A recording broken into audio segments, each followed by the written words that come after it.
Episode 16, Berita Skandal. Alessa hanya bisa ternganga ketika melihat hasil pemeriksaan milik Safira yang mengatakan, jika dia positif hamil. Tidak mungkin. Tetapi memang itulah kenyataannya, Alessa. Aku sedang mengandung anak dari Kano, ucap Safira tersenyum bangga. Dia harus bisa membuat Alessa menyerah terhadap Kano. Aku tidak percaya.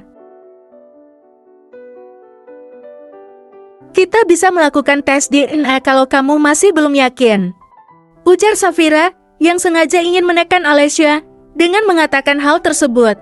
Padahal Safira tahu sendiri jika janin yang dikandungnya bukanlah darah daging Kano. Asalkan kamu tahu, Kano sudah tahu kehamilan ini dan dia tidak mau bertanggung jawab atas anaknya. Dia tidak mau menikahiku. Hiks. Safira menangis tergugu. Alessa tidak tahan mendengar berita tersebut. Dia memutuskan untuk menahan diri agar tidak menangis di hadapan Safira karena hatinya begitu sakit. Kalau begitu, selamat. Alessa berbalik dan kemudian dia langsung berlari menuju ke sebuah taksi yang berhenti di depan gedung apartemen. Alessa langsung menumpahkan air matanya ketika sudah duduk di dalam taksi. Wanita itu tidak menghiraukan bagaimana pandangan sopir taksi tersebut. Mau kemana, Nona? Tanya sang sopir. Bawa aku ke kantor Media Group. Alessa benar-benar kecewa dengan keadaan dan takdir yang dijalaninya ini, meskipun Kano mengatakan jika dia tidak merasa meniduri Safira, lalu kenapa wanita itu bisa hamil? Alessa harus bicara kepada Kano.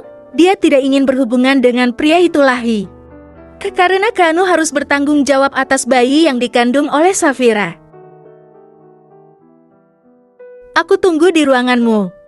Alessa mengirimkan pesan. Jika dia akan menunggu Kano di kantornya, rasanya dia sudah tidak bisa mengeluarkan ekspresi apapun karena hanya air mata yang mengekspresikan semuanya. Alessa tidak membutuhkan waktu lama untuk ke kantor Kano.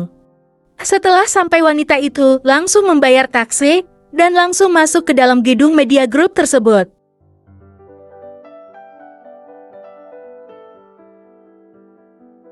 Alessa tidak ingin menunggu lama, kemudian dia langsung memencet tombol lift untuk naik ke atas di lantai 10. Ting. Saat di dalam lift, air mata Alessa tumpah begitu saja. Mengingat jika dia akan segera mengakhiri hubungannya dengan Kano, aku harus rela melepaskanmu, Kano. Di bintang.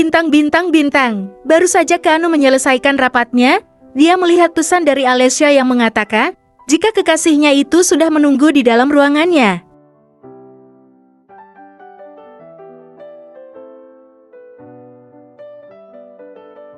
Senyum mengembang tercetak jelas di bibir pria itu setelah menyelesaikan rapatnya yang segera kembali ke ruang kerjanya. Sayang, aku tidak tahu kalau kamu ingin ke sini. Kano akan memeluk Alessa, tapi wanita itu langsung memberikan tamparan keras di pipi Kano. Safira hamil dan kau harus bertanggung jawab atas kehamilan wanita itu.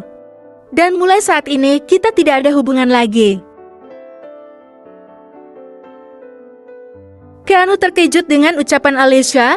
Ternyata Safira melakukan hal licik lagi dengan menggunakan kehamilan itu untuk membuat Alessa menyingkir dari hidupnya. Padahal sebentar lagi dia akan memiliki bukti untuk menyingkirkan wanita licik itu. Tidak, sayang, dengar dulu. Itu salah paham, oke? Aku. Cukup kan? Aku tahu kamu bukan pria yang tidak bertanggung jawab. Setelah mengucapkan itu, Alessa pergi keluar dengan berlari. Kano mengejarnya, tetapi Alessa sudah masuk ke dalam lift dan tertutup ketika Kano sampai di sana. Sial. Dasar wanita iblis. Kano akan membuat perhitungan pada Safira. Dia tidak akan melepas wanita itu karena telah membuat hubungannya dengan Alessa hancur. Jack, cari tahu di mana Safira sekarang. Kano menghubungkan asistennya. Tangannya mengepal kuat. Rahangnya terlihat mengeras. Dia harus bisa segera menyelesaikan masalah yang menimpanya ini. Bintang. Alessa memutuskan pulang ke rumah kedua orang tuanya. Dia akan mengambil paspor untuk pergi ke Eropa. Dia tidak akan kembali ke Singapura karena pasti Kano akan menyusul ke sana. Alessa akan pergi ke tempat saudara di Perancis. Dia harus segera pergi agar bisa menjaga hatinya. Kano terkejut dan tidak menyangka jika beredar berita mengenal skandal dirinya dan Safira.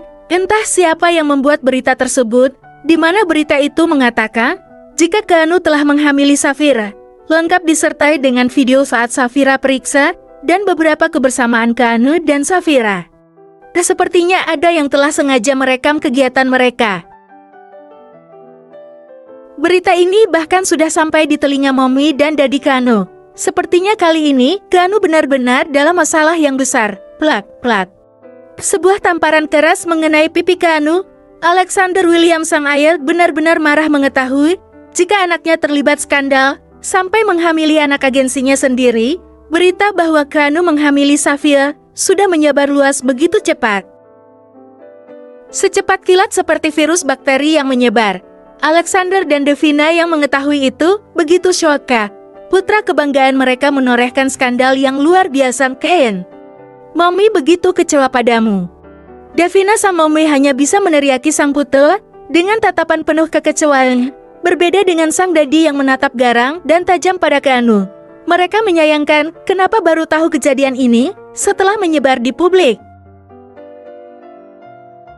Bukankah Keanu bisa meminta tolong sang ayah jika memang memiliki masalah yang besar? Kenapa putranya itu ceroboh sekali sampai harus mengalami hal ini?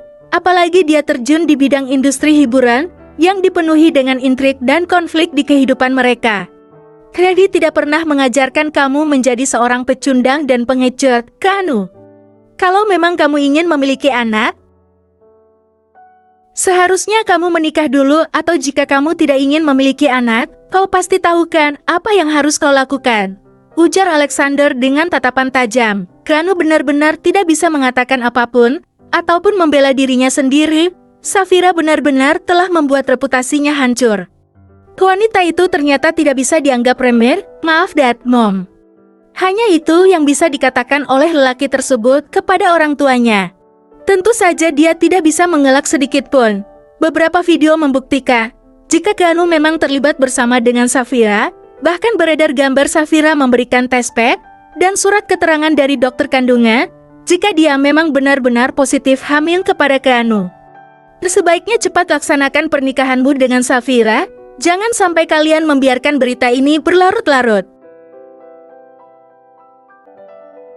Aku tidak ingin gara-gara masalah skandal kalian membuat reputasi perusahaan William Corporation jadi hancur. Keanu hanya bisa mengusap wajahnya kasar ketika sang ayah telah memberikan titah seperti itu. Apakah dia harus menikahi Safira? Padahal dia begitu yakin jika anak yang dikandung Safira itu adalah anaknya. Tidak, aku tidak bisa jika harus menikah dengan Safira. Aku hanya ingin menikah dengan Alessia. Dia benar-benar tidak akan memaafkan Safira begitu saja. Kalau dalam 2 kali 24 jam kamu tidak mengubah statusmu, akan kupastikan karirmu hancur dan Daddy akan membuatmu jadi gelandangan. Seru Alexander, lihat saja apa yang akan kulakukan pada Safira. Ketika kamu telah menjadi istri dari seorang Keanu William, akan kupastikan hidupmu seperti di neraka. Batin Keanu, bintang. Pria itu memutuskan untuk pergi ke apartemen Jack. Padahal sebentar lagi rencananya untuk membuat Safira pergi dari kehidupannya sudah akan tercapai. Namun ternyata Safira telah mengetahuinya dan langsung membongkar semua bukti-bukti yang menurut sebuah rekayasa. Jadi, bagaimana ini? Kenapa kamu lamban sekali untuk membeberkan bukti-bukti jika aku telah dijebak oleh wanita ular itu? Lihatlah sekarang, dia sudah menghancurkan reputasiku dengan membuat berita bodoh yang telah direkayasa olehnya. Sabar bos, kita ikuti dulu alurnya, lalu kita hempasan wanita itu perlahan. Aku udah memiliki salinan rekaman itu, ucap Jack menyeringai. Di belahan dunia lain, seorang wanita cantik yang sedang patah hati hanya bisa meratapi nasibnya yang ditinggal menikah orang yang dia cintai. Mungkin memang inilah akhir kisah cinta mereka, kisah yang sudah dirajut sejak lama. Alessia sama sekali tidak pernah menyangka jika kisah cintanya bersama Keanu akan kandas karena adanya orang ketiga. Wanita berambut sebahu itu hanya memandang hiruk-pikuk kota yang terkenal dengan simbol keromantisan itu. Hai Ale, ya Tuhan sayang, akhirnya kamu ke Paris juga. Seru wanita paruh baya yang terlihat masih begitu cantik dan muda tersenyum ke arah Alessia. dan memeluk wanita itu erat. Onti, aku nggak bisa nafas. Oh, maaf. Onti begitu senang bisa lihat kamu, jadi kamu nggak nerusin kuliah masternya? Alessia menggeleng. Aku ingin menjadi perancang busana seperti Onti Alda, sepertinya bakat menggambarku masih bagus. Alda, wanita yang berusia 45 tahun itu, mengamati Alessia dari atas sampai bawah. Jarinya mengetuk dagunya berkali-kali. Kalau menurut Onti, kamu lebih cocok jadi model. Lihatlah tubuh kamu begitu proporsional, ucap Alda. Kalau nggak bisa Onti, nggak bakat jadi model. Jalan aja masih siok-siok gini, ujarnya terkekeh. Ceka, terseret. Kalau kamu memang ingin kerja jadi desainer, kamu bisa bekerja bareng Onti. Gimana? Tawar Alda. Memang itu keinginan Ale, mungkin menjadi sukses adalah langkah yang akan Ale ambil. Alessia berjanji pada dirinya, akan melupakan luka masa lalunya dan menyambut masa depan dengan semangat juang. Bersambung.